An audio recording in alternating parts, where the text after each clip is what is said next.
¿no es cierto? Bien, entonces el día de hoy con este grupo vamos a comenzar a estudiar los helmintos. Hemos visto con ustedes Yardiasis, ¿no es cierto? Contéstenme, por favor, si con este grupo hemos terminado de ver Yardias.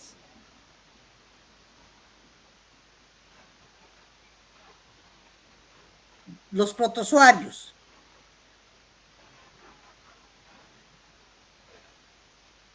Bien, entonces vamos a hablar el día de hoy de las helmintiasis. Los helmintos se caracterizan porque son gusanos o vermes o animales invertebrados que tienen una vida libre y que se pueden clasificar de 3 clases. Los gusanos que se llaman planos y que se llaman platelmintos, los gusanos redondos que se llaman nemátodos y los gusanos como los acantocéfalos. Entonces son 3 las clases de estos gusanos. Comenzaremos por el estudio de los platelmintos. Los platelmintos o gusanos planos.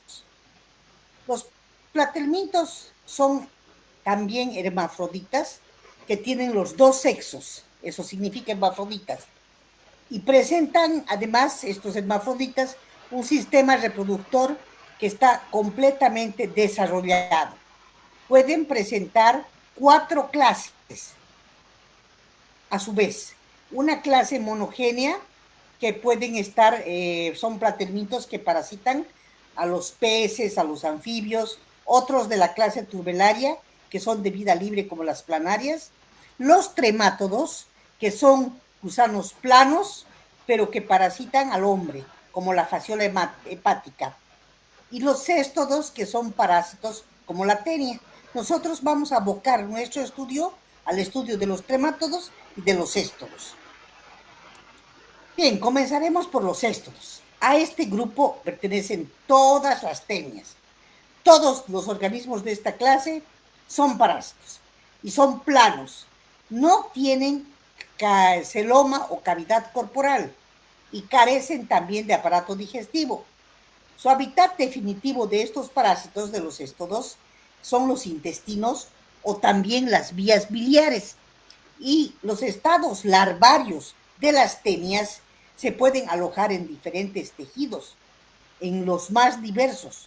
Por ejemplo, las tenias tienen etapas larvarias que se conocen con el nombre de cisticercos, y estos cisticercos pueden migrar a los músculos, pueden migrar al cerebro y pueden ocasionar daño a los seres humanos en sus fases larvales. Aquí tenemos una tenia, estos son sus escólex, estas son sus proglótides, no tenemos acá la cabeza. Vamos a ver, sin embargo, cómo el céstodo o el gusano completo o su forma adulta se presenta como cintas que tienen 3 partes. Los escólex, el cuello y el estróbilo o cabeza. El escólex está en el extremo anterior, el escólex. Y el escólex presenta órganos de fijación conocidos con el nombre de rostelos. Escólex o cabeza es lo mismo. Y rostelos son estos organelos de fijación. Muchas veces estos actúan como ventosas. ¿Saben lo que es una ventosa, no es cierto? Que se adhiere a las superficies. Estos rostelos presentan coronas de ganchos que pueden estar en el rostelo o que pueden corresponder a los surcos musculares, que también tienen otro nombre, que se les asigna el nombre de bótrias. El cuerpo del gusano, del céstodo, es también llamado estróbila, y cada una de estas se llaman proglótides, que son secciones de reproducción, principalmente las proglótides más maduras, que se encuentran lejos del cuello. Las proglótides que se encuentran cerca del cuello y del escólex se llaman inmaduras, proglótides inmaduras. pero según se vayan alejando del cuello, ya casi cerca de la cola, las proglótides se llaman proglótides maduras. ¿Y qué caracterizan a las proglótides maduras? Que poseen los dos órganos, testículo y vagina. Además, poseen ovarios, poseen úteros, poseen conductos espermáticos, poros genitales. Todo eso caracteriza y glándulas de gemación a una proglótide madura, hermafrodita. Las que están cerca del cuello, vuelvo a repetir, son las proglótides inmaduras. Entonces, estos gusanos o tenias se caracterizan por eso. Ahora veremos cómo es el cuerpo de los nemátodos. Los nemátodos, por lo general, son gusanos redondos, incoloros o transparentes. Con frecuencia, el color que tienen los nemátodos es es de acuerdo al contenido intestinal. La mayoría son fusiformes y alargados en sus extremos. Los nemátodos son gusanos que tienen su cuerpo cilíndrico, no segmentado y presentan simetría bilateral. Quiere decir que un lado es igual al del otro. Además son curvados, helicoidales, presentan espículas copulatorias y en algunas especies una bolsa caudal denominada bursa. ¿Cuáles son los nemátodos? El más conocido por todos nosotros y que mide centímetros es el Ascaris lumbricoides. También tenemos el Ankylostoma duodenale, el Strongyloides estercolaris y la Trichinella spiralis, agente causal de la triquinosis. Entonces son varios los nemátodos. Empezaremos estudiando a los nemátodos y su ciclo vital, ya que hemos visto esas dos clases, céstodos y nemátodos. Dentro de los nemátodos se pueden encontrar dos tipos de ciclo de vida. Un ciclo directo, cuando su forma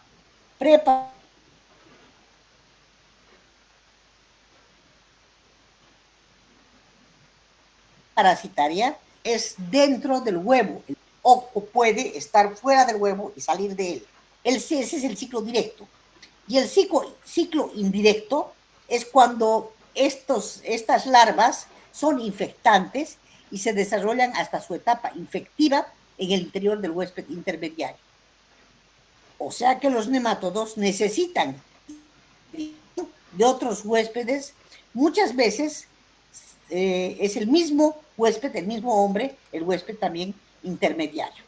Vamos a estudiar ahora uno por uno. Veremos una siguiente, la intermediación, diapositivas para podernos explicar este estudio. Bien.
de ascariosis o ascaridiasis? Muchachos, contéstenme, por favor. Si están todos observando la presentación. Sí, doctora. Bien, ahora ha llegado el momento de estudiar uno por uno. Vamos a referirnos a este gran problema de los helmintos, que son los ascaris. La infección por ascaris se llama ascariosis o ascaridiosis. Ya hemos visto que son gusanos redondos pertenecientes a los geohelmintos. Quiere decir que al ser geohelmintos, los huevos del helminto caen al suelo. ¿Cómo caen al suelo? A través de las heces fecales. Y al momento de salida, estos no son infectantes, pues necesitan permanecer en el suelo para poder volverse infectantes. La ascaridiasis, entonces, es una geohelmintiasis cosmopolita. Quiere decir que está en cualquier parte del mundo. Ascaris lumbricoides, que es la especie más estudiada, presenta gran importancia clínica.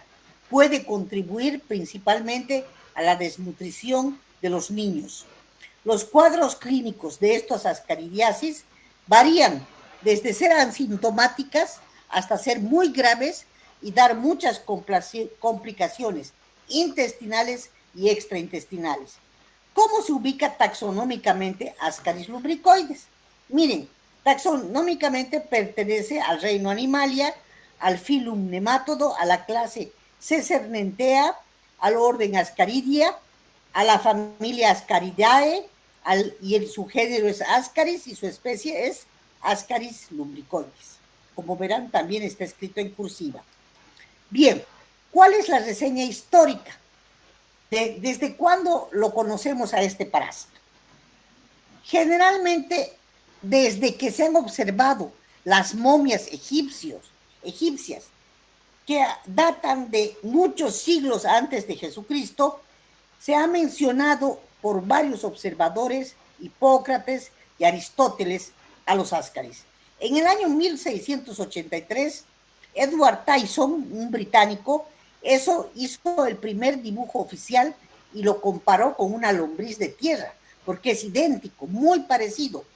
El año 1758 fue descrito por Linnaeus y el año 1856 Ramson descubre que este ascaris no es vivíparo. El año 1879, Batista, un italiano, ingirió aproximadamente 100 huevos embrionados y demostró que estos huevos son los que producen la patología. En el año 1915, Stewart experimenta con ratas y cerdos y descubre el ciclo pulmonar de ascaris. En el año 1917 a 1921, Ramson Foster demostraron su ciclo evolutivo externo. Y en el año 1922, los hermanos Coino trabajaron con 4 variedades de ascaris. Las más conocidas de este estudio fueron Ascaris lumbricoides y Ascaris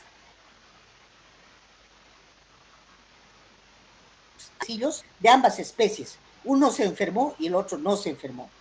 O sea, esos son datos históricos, una reseña histórica. Pero lo que a nosotros nos tiene que interesar es que Ascaris lumbricoides es el nemátodo intestinal de mayor tamaño, cuyo único huésped es el ser humano, el único huésped de lumbricoides. Son vermes, son cilíndricos, con simetría bilateral, pueden ser de color rosado o blanco amarillento, de acuerdo al contenido de los intestinos. Las hembras son siempre más grandes, miden mucho más, pueden medir entre 20 y 30 centímetros de longitud y de 3 a 6 milímetros de diámetro. El macho puede medir entre 15 y 20 centímetros de largo, son algo más pequeños y son también más delgados, de 2 a 4 milímetros de diámetro. Aquí tenemos una hembra y aquí un macho. Aquí tenemos una hembra, como verán, más gorda, más grande, y este es el macho. Además, el macho tiene una cola enroscada, como pueden observar. Vamos a ver por qué son estas diferencias. Aquí está. Aquí pueden observar. Esta es una hembra y este es un macho. El extremo posterior de la hembra termina en forma recta, miren, completamente recta. Mientras que el macho presenta una curvatura, esto se hace curvado, como acá. Este curvado es el macho. Acá está también, miren, observen el extremo curvado. Con dos espículas copulatrices, ese es el macho. Pero ambos poseen un sistema o aparato reproductor bien desarrollado que ocupa casi dos tercios de toda su cavidad. La hembra consta de dos ovarios filiformes que rodean al intestino y dos oviductos y dos úteros que se unen y continúan con la vagina. Los genitales del macho están compuestos por un largo tubo que contiene los testículos y un conducto deferente que termina en una cavidad copulatoria y un conducto eyaculador que termina en la cloaca, donde allí están las dos espículas en la parte posterior del gusano. Ahora bien, las cabezas, ¿cómo son la parte anterior? Antes, el aparato digestivo consta de una boca en el extremo anterior, que está que podríamos llamar la cabeza, pero que en realidad está rodeada por tres labios carnosos, miren. Tienen un esófago cortísimo que se continúa con el intestino y el recto, y que además pueden desembocar en la cloaca sexual, tanto en el macho como en la hembra. El aparato digestivo, entonces, consta de una boca en el extremo anterior, rodeada por tres labios carnosos, un esófago corto que se continúa con el intestino y el recto, para desembocar en lo que es la cloaca sexual, tanto en el macho y el ano en la hembra. Cuando los cáscaris son adultos, se ubican, allá vive, tienen su hábitat usual en la luz del intestino delgado. ¿Cómo se llama el intestino delgado? Yeyuno e ilium, donde pueden permanecer viables alrededor de un año, más o menos. Cuando están en el intestino, estos ascaris evitan ser arrastrados por el peristaltismo intestinal. ¿Gracias a qué? A que ellos tienen debajo de su cutícula una capa muscular que ya no presenta, que presenta, diré, los órganos de fijación. Otra cosa importante en los ascaris es que las hembras que están fecundadas pueden contener 27 millones de huevos y llegan a poner alrededor de 200,000 a 240,000 huevos cada hembra por día. Imagínense. Los huevos pueden presentarse de tres formas. Huevos que tienen la forma redonda, oval o redondeada, y que pueden medir entre 60 y 40 milimicras. Son de color café por la tinción con componentes de la bilis y presentan tres membranas. Una cubierta externa que se conoce con el nombre de cubierta mamelonada, que las hace resistentes al medio y pueden vivir con esta cubierta varios años. Una cubierta media, esta que estoy mostrando acá, esta, miren, estoy con la flechita, esa es la parte media, que es lisa, gruesa y hialina. Y la más interna todavía, hay otra más interna, que es vitelina, lisa y delgada. Lo mismo acá, tanto en los redondos como en los otros. La más externa es la cubierta mamelonada, aquí también, la cubierta media y la interna. Los huevos que son, esos son los maduros. Ahora, hay huevos que no están maduros, que son infértiles. Estos son estos que están aquí abajo. Provienen de hembras que no han sido fecundadas y suelen contener una sola membrana. Miren, no tienen ni la cubierta mamelonada ni la media. Una sola membrana. Esos son los infértiles. Son más irregulares y alargados. Miden entre 80 y 95 milimicras por 40 a 45 milímetros de ancho. Y también existen los huevos decorticados, que donde pierden toda esa corteza, se llaman también huevos decorticados o huevos que han perdido la corteza. Acá tenemos la explicación también en estas figuras. Miren, estos son huevos fecundados. Presentan la capa mamelonada. Los huevos fecundados tienen que permanecer entre 3 y 4 semanas en el suelo cálido y húmedo, donde se pueden desarrollar luego hasta larvas, y tienen que mudar estas larvas una vez, dando larvas de una segunda función, conocidas como larvas infectantes. Por esto se define a estos ascaris como geohelmintos. ¿Por qué? Porque estos huevos, en primer lugar, tienen que permanecer viables, inclusive pueden vivir hasta 7 años en la tierra si las condiciones del medio les son favorables, si hay humedad, etcétera, etcétera. Ahí pueden los desinfectantes químicos, y también pueden permanecer viables en agua durante meses o años. Pueden también estar en temperaturas muy bajas, inclusive en temperaturas bajo cero. O sea que también resisten las temperaturas como huevos fecundados.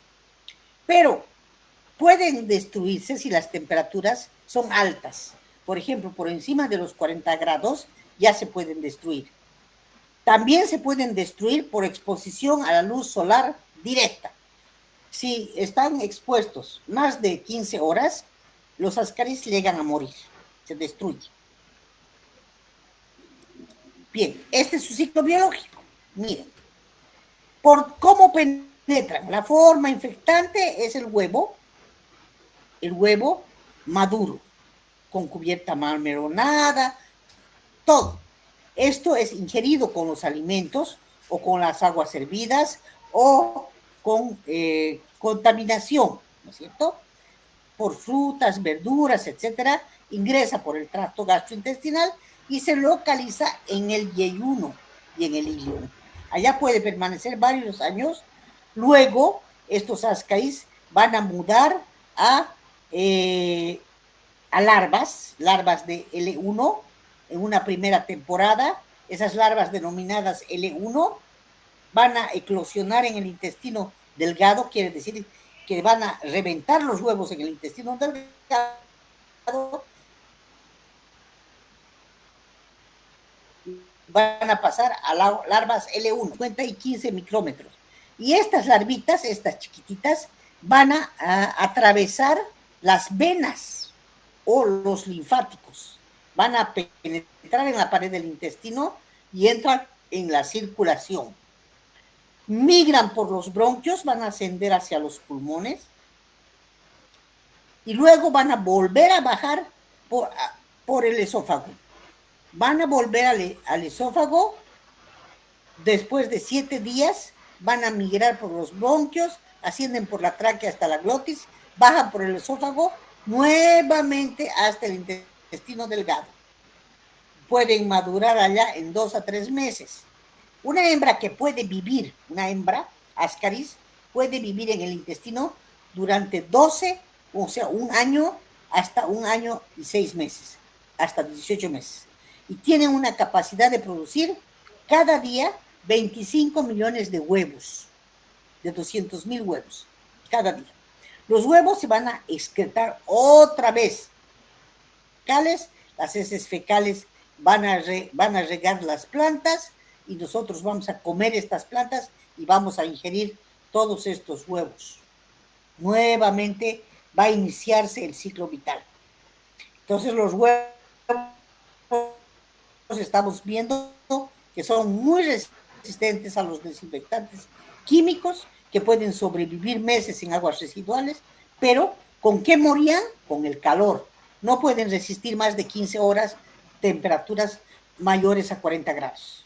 Cuando el sol está muy fuerte, mueren estas larvas, estos huevos, perdón.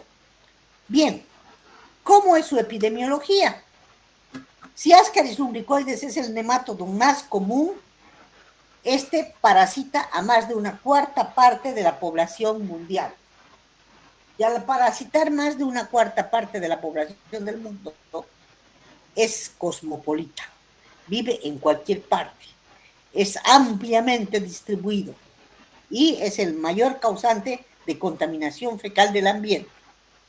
Afecta alrededor de 1.300 millones de personas en el mundo.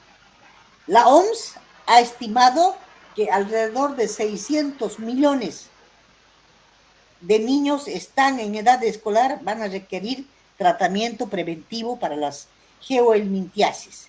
Y esto es recomendado en zonas endémicas. Allí se realizan campañas de control con antihelmínticos, con mucha educación, de lavado de manos principalmente, y concientización individual y familiar. Eso es muy importante. La patogenia. Al estudiar uno a uno los parásitos, vamos, que causan de importancia. El ascaris, por ejemplo, causa cuadros cuando pasan, cuando ascienden por el intestino, toman las venas y se distribuyen por la circulación. Cuando las larvas llegan al pulmón, por ejemplo, son capaces de destruir el pulmón, romper los alveolos y los capilares y pueden llegar a provocar hemorragia e inflamación. Cuando esto ocurre, se produce el denominado síndrome de Loeffler. Cuidado que en el examen les pregunte qué es el síndrome de Loeffler y no me sepan decir que es producido por ascaris cuando llega las larvas al pulmón, que se caracteriza por ocasionarle múltiples lesiones a los alveolos pulmonares con exudado inflamatorio y hemorrágico. Entonces, ocasionalmente las larvas, en lugar de continuar por el pulmón, pueden seguir por la circulación arterial y pueden llegar a diseminarse a varios órganos, produciendo granulomas con cuerpos extraños, por cuerpos extraños. Entonces, es muy importante esta patología de los ascaris. También hay algunos adultos que les gusta el intestino delgado y allá desarrollan su acción patógena, su acción mecánica, su acción tóxica, exfoliatriz, inflamatoria y traumática. ¿Por qué? Porque se juntan y se dividen y se multiplican allí y se forman una especie de ovillos, donde irritan la mucosa debido a que se mueven y presionan además al intestino por su gran tamaño de ovillo. Entonces, además existen en gran cantidad que pueden formar ovillos, ¿no es cierto? Y estos ovillos, ¿qué van a causar? Obstrucción intestinal. La obstrucción intestinal puede darse por 4 mecanismos. Primer mecanismo, la obstrucción mecánica, por una gran cantidad de gusanos en la luz intestinal. Están bloqueando. El segundo mecanismo se da porque excretan neurotoxinas a nivel de la válvula ileocecal. Y entonces hacen que se contraiga espásticamente el intestino delgado. Un tercer movimiento va a dar lugar a una respuesta inflamatoria que producen y por los productos de descomposición parasitaria. Y eso puede hacer que se necrose la pared intestinal y se pudra. El cuarto mecanismo se produce por vólvulo o invaginación intestinal originada por el ovillo debido a que se mueven, tienen un hiperperistaltismo estos parásitos. Bien, entonces, si tomamos todos los sitios a los que pueden migrar estas larvas, el parásito adulto, al hígado, al riñón, al apéndice, a las trompas de falopio, y con mayor frecuencia se da la invasión al colédoco, con obstrucción biliar. Se pueden producir infecciones secundarias. Hay algunos libros que van a consultar ustedes, van a poder ver, inclusive que los ascaris están saliendo por la garganta, porque migran hacia el esófago también, ¿no es cierto? Si las hembras penetran, y por eso van a ver esas figuras tan impresionantes, penetran aún más las vías biliares, ponen los huevos en estas vías biliares y pueden alcanzar el hígado, el parénquima hepático. Y ahí, en el parénquima hepático, van a producir granulomas de cuerpo extraño. También producen hepatitis granulomatosa y pueden necrosar el hígado. Los huevos o fragmentos del parásito o del gusano adulto que se encuentran en canales biliares pueden constituirse en núcleos de cálculos intrahepáticos. También pueden migrar peritonealmente hasta llegar a pasar el parásito a través de perforaciones intestinales por ruptura del apéndice, produciendo peritonitis. Vamos a ver cómo, miren, las caridiosis, miren esta figura, observen. Es una infección severa en un niño, ¿no? Pueden defecar produciendo ovilos. Estos ovilos que producen oclusión intestinal. Pueden llegar a tener un desenlace fatal si no se operan. Pueden ser estadios intestinales, respiratorios, alérgicos si van al pulmón, si van a otros órganos. Habrá factores nutricionales, intestinales, etcétera, etcétera. Si son intestinales, los síntomas son dolor abdominal difuso, diarrea, meteorismo, náuseas, vómitos, todo eso, porque los parásitos adultos irritan la mucosa y por la acción mecánica de formar los ovillos están formando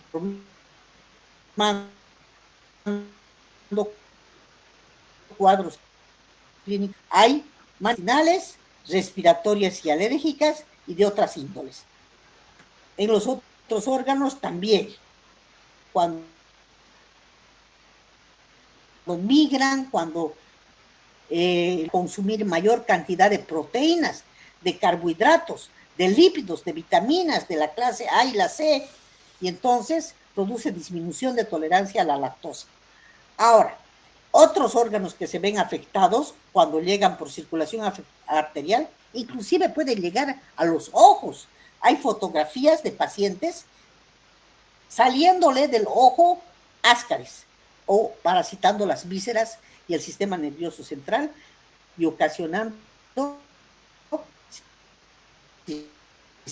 problemas neurológicos. Entonces va a depender la clínica y dónde lo tienen. Bien, ahí tenemos los huevos. Diagnóstico de la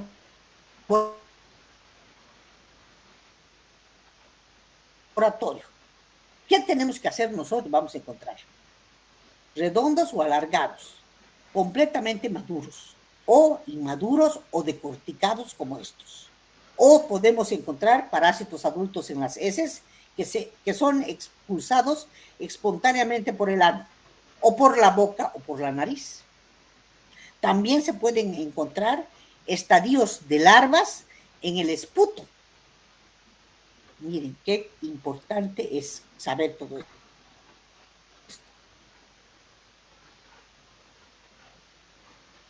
Ahora, el diagnóstico. Para la OMS interesa el conteo. Un recuento menor a 5,000 gusanos adultos se den infecciones leves. Entre 5,000 y 50,000 intenso. Muy intenso. Para eso habrá que hacer estudios de coproparasitológicos seriados y por método de concentración. ¿Cómo se previene?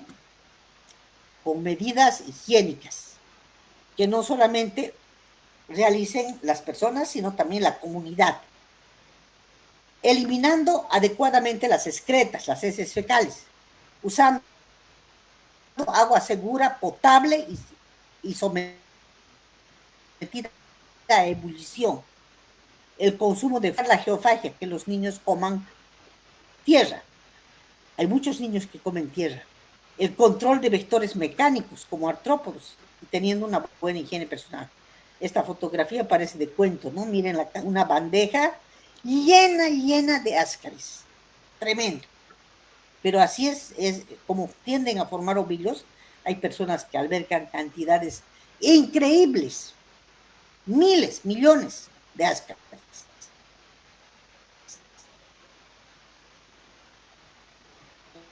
en sus organismos.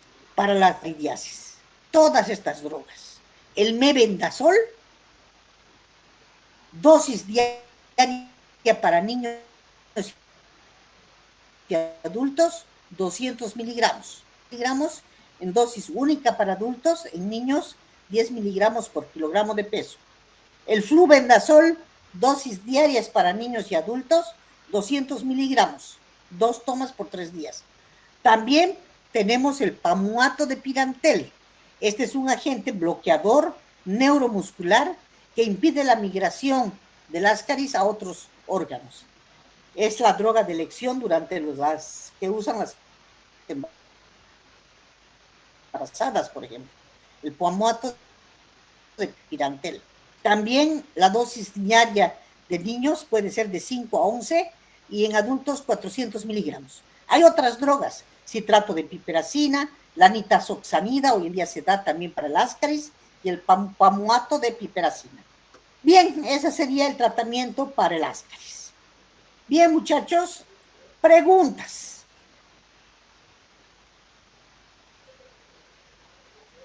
Preguntas, vámonos a las preguntas. A ver, ¿quién no ha entendido algo? ¿Pueden preguntar? Antes déjenme conectado este viernes 5 de abril.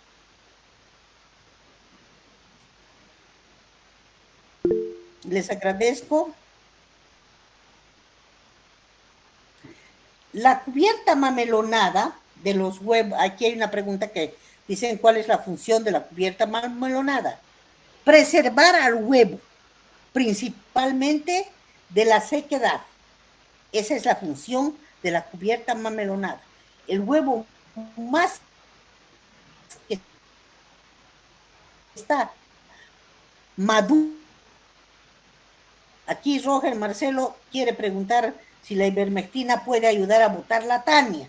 No estamos hablando de tenias, pero la ivermectina es un antiparasitario muy potente.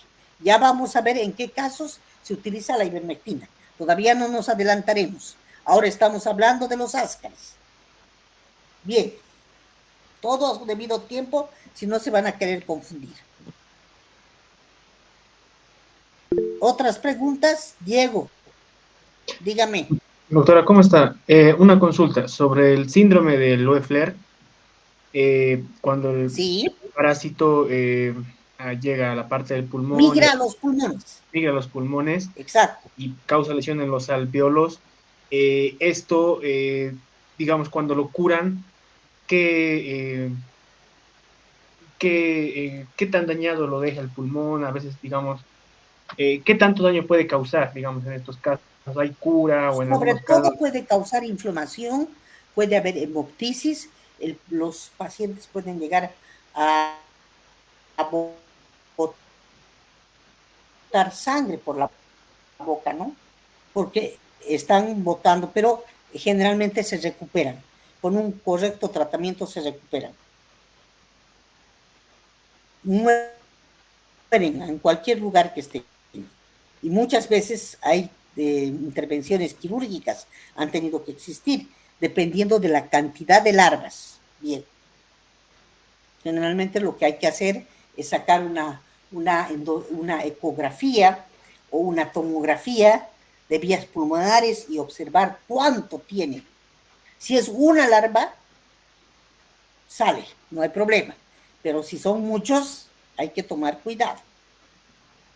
Solo que en los pulmones no es como no pasa como en el intestino. En el único lugar que pueden haber miles es en el intestino. En toda mi experiencia en el gastroenterológico, una vez una persona drogadicta, un muchacho que era drogadicto, se volvuló. ¿Qué quiere decir eso?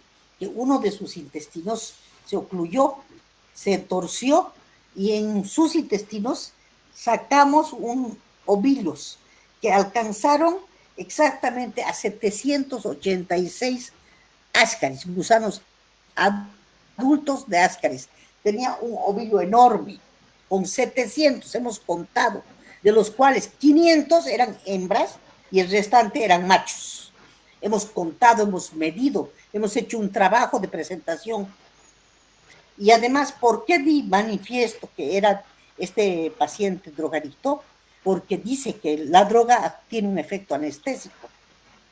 Y los pacientes que consumen droga, en este caso, los ascaris se concentran, tienden a concentrarse y se volvulan rápidamente, porque cuando obstaculizan el tránsito intestinal, tienden a causar peritonitis si no son operados rápidamente. Pero eso no pasa en los pulmones, eso pasa a nivel intestinal. ¿Ha entendido, Diego? Sí, doctora, gracias. Bien, por eso les cuento ese caso.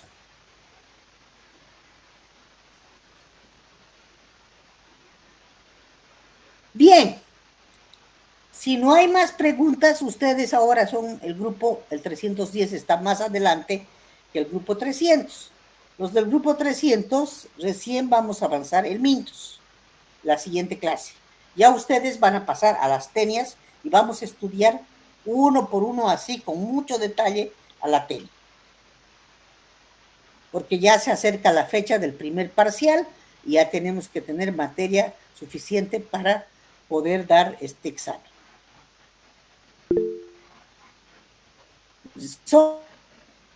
Sonia. Rocío, Buenas Sonia. tardes. A ver, pregunte, buenas tardes, señorita. doctora. Disculpe, en el momento que nos preguntó dónde habíamos quedado, no alcancé a revisar rápido mis apuntes, pero nos faltaba giardiasis, doctora. Pero hemos avanzado con ustedes giardia intestinalis. Bueno, habíamos dicho que acá vamos a quedar y no hemos pasado el anterior viernes. ¿No hemos pasado? No. Bien que me diga Rocío.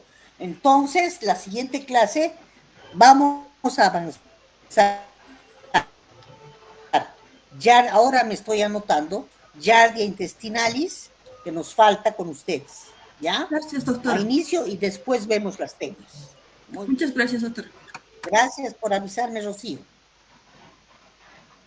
¿Alguien más estaba levantando la mano? ¿Quién más estaba levantando la mano?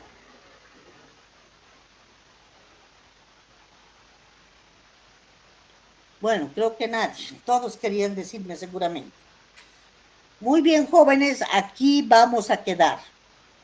Entonces, con ustedes ya he avanzado ascaris, pero nos falta giardia.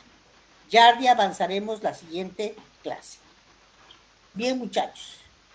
Doctora, había unas preguntas que le hicieron en los mensajes. Ahí no he listo. Ahorita voy a leer. Aquí están. Aquí me preguntan si la ivermectina ayuda a botar la tenia. No corresponde. Después vamos a hablar de la ivermectina porque se utiliza para otro tipo de parásitos. Sí, aquí la Alejandra Yaviri pregunta si hacemos tratamiento para los ascaris, estos se eliminan por completo, por supuesto, porque los matan, se elimina por completo. Otra pregunta, creo que no hay más. El resto no corresponde. Bien. Ya he leído todas las preguntas. Bien, muchachos, aquí vamos a quedar. Nos veríamos la siguiente clase. Hasta luego, chicos.